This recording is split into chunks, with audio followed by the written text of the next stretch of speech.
नमस्कार दोस्तों। कुंभ लगन के लिए प्रेम या फिर प्रेम विवाह के जो योग हैं, वो किस प्रकार के हैं? ऐसे कौन से ग्रह या फिर ऐसे कौन से राशियाँ हैं, जो कि सबसे ज़्यादा महत्वपूर्ण हो जाती है?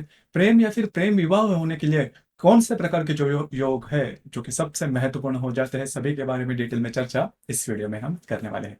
तो सबसे पहले किसी भी कोई भी घटना जीवन में होने के लिए जो आपका लगन है, वो सबसे महत्वपूर्ण कहलाता है कि जो लगन है, वो आपके आपके जीवन का जो दृष्टिकोण है या फिर आपके जीवन का जो ध्येय है जीवन में, वो किस प्रकार का है, वो दर्शाता है। जैसे कि कुंभ लगन के बारे में अगर कहा जाए, तो कुंभ जो लगन है, वो काम त्रिकोण में आने वाला सबसे ऊपरी तौर का लगन देखा जाता है। जैसे कि काम त्रिकोण में मिथुन, तुला और कुंभ राशि आते हैं। तो ये जो मूलतः अगर देखा जाए, तो कुंभ लगन जो है, वो काम त्रिकोण का लगन है। हालाँकि इनका जो रहन-सहन होता है, वो काफ़ी नॉर्मल देखा जाता है। बहुत हाई-फाई इनका जो रहन-सहन या फिर बहुत मॉडर्न किस्म का रहन-सहन इनका देखा नहीं जाता, लेकिन इनके जो विचार होते हैं, वो काफ़ी ज़्यादा मॉडर्न देखे जा सकते हैं। इनके जो विचार हैं, वो काफ़ी ज़्यादा आधुनिक देखे जा सकते हैं। जब भी आप इनसे बातचीत करो, इस प्रकार के अनुभव आप देख सकते हो। उसी प्रकार अगर कुंभ लगन है, तो प्रेम या फिर प्रेम विवाह होने की जो संभावना है, वो काफ़ी ज़्यादा बनती है। काफ़ी अर्ली एज में ये जो व्यक्ति है, वो क्रश में या फिर प्रेम के बंधन में आ जाते हैं। यहाँ पर 2 जो ग्रह है, वो सबसे महत्वपूर्ण ग्रह कहलाते हैं, जैसे कि एक है शुक्र और दूसरा है मंगल। शुक्र जो ग्रह है, वो परस्पर अट्रैक्शन का कारक होता है।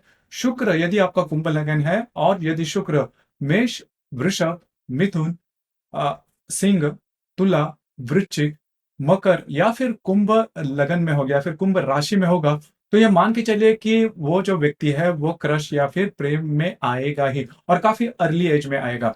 उसी प्रकार मंगल जो ग्रह है, वो भी सबसे महत्वपूर्ण ग्रह कहलाता है। जैसे कि मंगल यदि कुंभ लगन के लिए यदि जो मंगल है, यह मेष राशि में, वृषभ राशि में या फिर धनु राशि में या फिर वृश्चिक राशि में और मिथुन राशि और कुंभ राशि में होगा, तो भी प्रेम होने की संभावना बहुत ही ज़्यादा बनती है। अब ये जो हमने राशि कही, तो इन राशियों में यदि यह ग्रह होंगे, तो प्रेम होने की जो संभावना है, वो काफ़ी ज़्यादा बनती है। इसी प्रकार जो नवमोष कुंडली है, वो भी काफ़ी महत्वपूर्ण हो जाती है। अगर किसी व्यक्ति के कुंडली में यह ग्रह इन राशि में ना हो, लेकिन नवमोष में यदि मंगल और शुक्र एक साथ होए, किसी भी नवमोष में यदि एक साथ है, तो भी प्रेम या फिर परस्पर सामने आमने-सामने के नवमाश में होंगे, तो भी जो अट्रैक्शन है, भिन्न लिंग के व्यक्ति के प्रति जो अट्रैक्शन है, वो काफ़ी ज़्यादा पाया जाता है। उसी प्रकार मंगल यदि मेष, वृषभ, तुला, वृश्चिक नवमाश में होगा और यदि जो शुक्र है, ये भी यदि इसी नवमाश में होगा या फिर मंगल के साथ होगा, तो प्रेम विवाह होने की संभावना काफ़ी ज़्यादा बनती है। उसी प्रकार ऐसे जो व्यक्ति है, इनमें जो काम भावना होती है, वो काफ़ी ज़्यादा पाई जाती है। उसी प्रकार शुक्र और शनि यदि किसी भी नवमाश में होगा, तो भी जो प्रेम है, वो होने की संभावना काफ़ी ज़्यादा बनती है। अब इसके बाद हम चर्चा करेंगे कि यदि जो मंगल है, वो कुंडली में मतलब कुंभ लगन की कुंडली में यदि जो शुक्र है, वो यदि वक्री होगा। शुक्र यदि वक्री होगा, देखिए शुक्र जो ग्रह है, वो सबसे महत्वपूर्ण या फिर राजयोग कारक ग्रह कहलाता है कुंभ लगन के लिए। तो शुक्र यदि वक्री होगा, तो भी प्रेम होने की संभावना काफ़ी ज़्यादा बनती है। अब यहाँ पर आगे की जो बात है, वो विवाह की मतलब प्रेम विवाह होगा कि नहीं?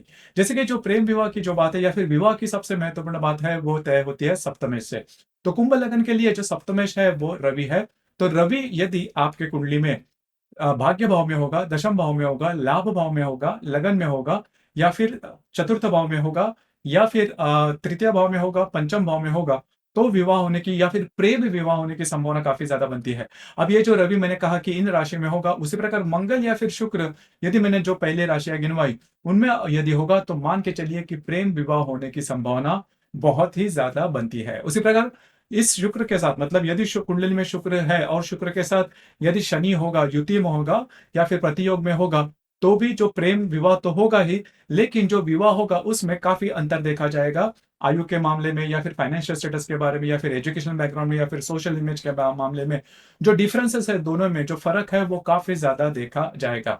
तो ये बात थी कि यदि कुंभ लगन में शुक्र और मंगल या फिर सप्तमेश या फिर नवमाश में यदि यह ग्रह किस प्रकार से होंगे, तो प्रेम विवाह होने की संभावना काफ़ी ज़्यादा बनती है।